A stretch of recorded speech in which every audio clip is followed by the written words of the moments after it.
Hello viewers, zoom byte চ্যানেলের পক্ষ থেকে আপনাদের স্বাগতম।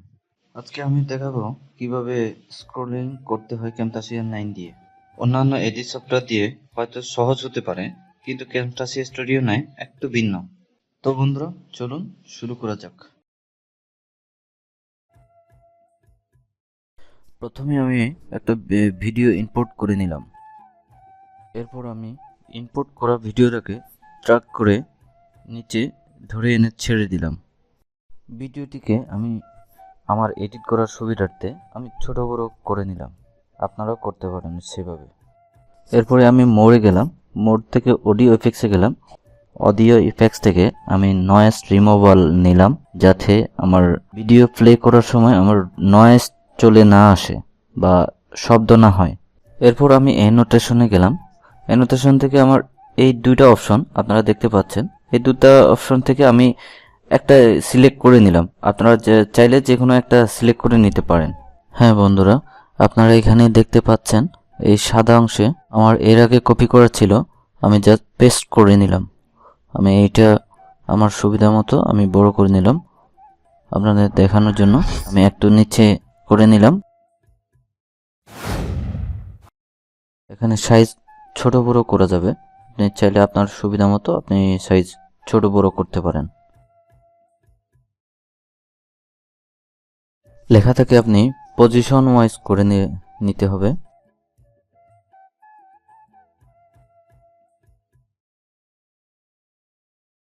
আপনি স্ক্রিনটাকে ছোট করতে পারেন আপনার এডিট করার সুবিধার্থে। আর আপনি চাইলে এই টেক্সটটাকে আপনি বিভিন্ন কালারে আপনি সেট করতে পারেন। আমি রেড নিলাম। আর আমি ব্লট করে নিলাম আমার টেক্সট।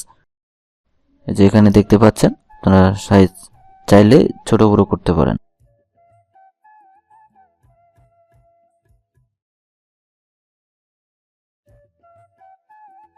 এখানে দেখতে পাচ্ছেন অনেক ধরনের কালার আর অনেক ধরনের আপনার টেক্সট ফরম্যাট।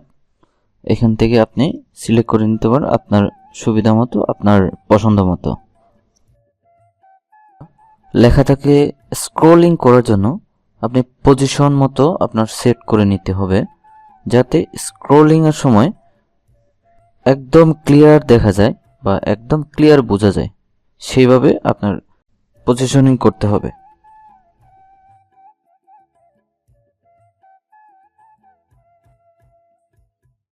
হ্যাঁ বন্ধুরা, এখানে আপনার লেখাটাকে টেক্সটটাকে আপনি পজিশন করার পরে অ্যানোটেশন আমি চলে গেলাম। এরপরে অ্যানোটেশনস, এখানে কাস্টমস, আপনার কতক্ষণ যাবত আপনি কত ডিউরেশনে আপনি লেখাটাকে স্ক্রোলিং করতে চান বা স্ক্রোলিং দেখাতে চান সেই অনুযায়ী করে নিতে হবে। আমি 30 সেকেন্ড ধরে নিলাম। আমার স্ক্রোলিং টেক্সটটাকে 30 সেকেন্ড ডিউরেশন করার পরে আমি লেখাটাকে সম্পূর্ণ ধরে আমি এটিকে ছড়িয়ে দিলাম। এরপরে কোনাকুনি বরাবর আমি শেষ মাথা পর্যন্ত করে নিলাম। আমি অ্যানোটেশনসে গেলাম। এরপরে কাস্টমস আমি ধরে টেক্সটের উপরে আমি পেস্ট করে দিলাম বা ছেড়ে দিলাম।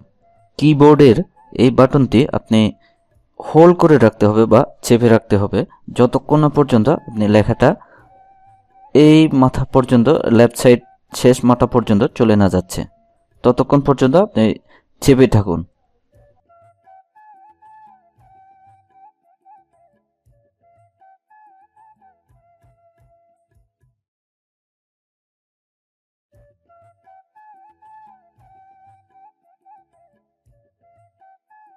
লেখাটা সম্পূর্ণ যাওয়ার পরে আপনি মাউস দিয়ে এভাবে ধরে আপনি শেষ মাথা পর্যন্ত টেনে নিয়ে আসবেন।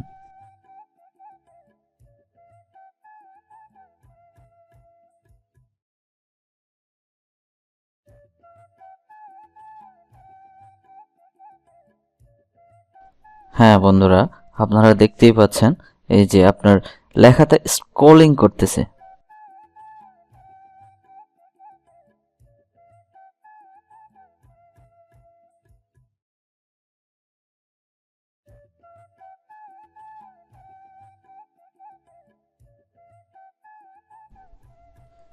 সেম অ্যাজ ইট ইজ আমি উইকিপিডিয়া থেকে লেখাটা কপি করে নিলাম।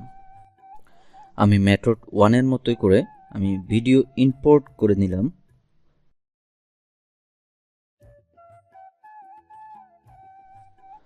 এরপর ভিডিওটাকে ধরে আমি ড্র্যাগ করে দিলাম, সাউন্ড রিমুভাল করে নিলাম যাতে এডিটের সুবিধা হয়। আমি আগের মতো করে আমি আবার সিলেক্ট করে নিলাম।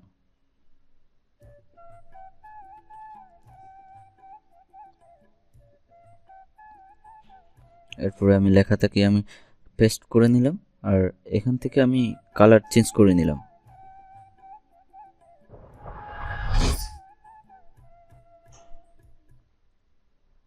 আপনারা চাইলে যে কোনো কালার আপনারা চুজ করতে পারেন।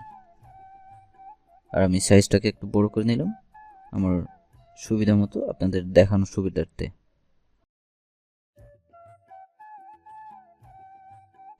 আমি টেক্সটটাকে পজিশন করার পরে অ্যানোটেশন থেকে আমি কাস্টম সিলেক্ট করে আবার আগের মতো করে আমি পেস্ট করে নিলাম।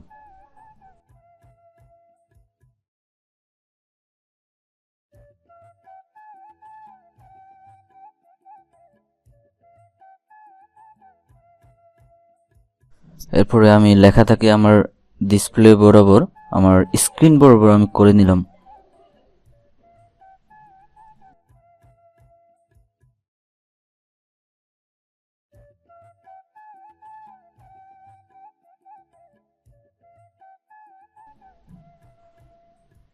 এখান থেকে মার্ক করে আমি সাইজটা একটু বড় করে নিলাম।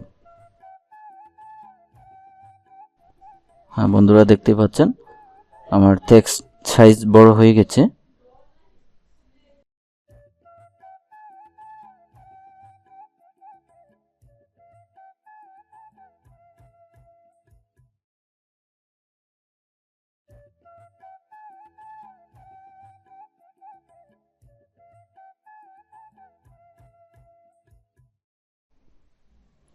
টেক্সট পজিশনিং করার পরে আমি সম্পূর্ণ টেক্সটটাকে উপরে পাঠিয়ে দিলাম।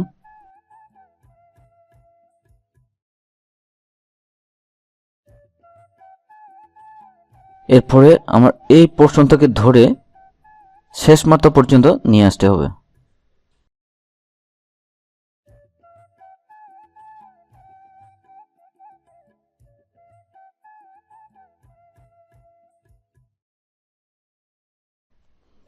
হ্যাঁ বন্ধুরা, আপনারা দেখতেই পাচ্ছেন আপনার টেক্সট স্ক্রলিং করতেছে।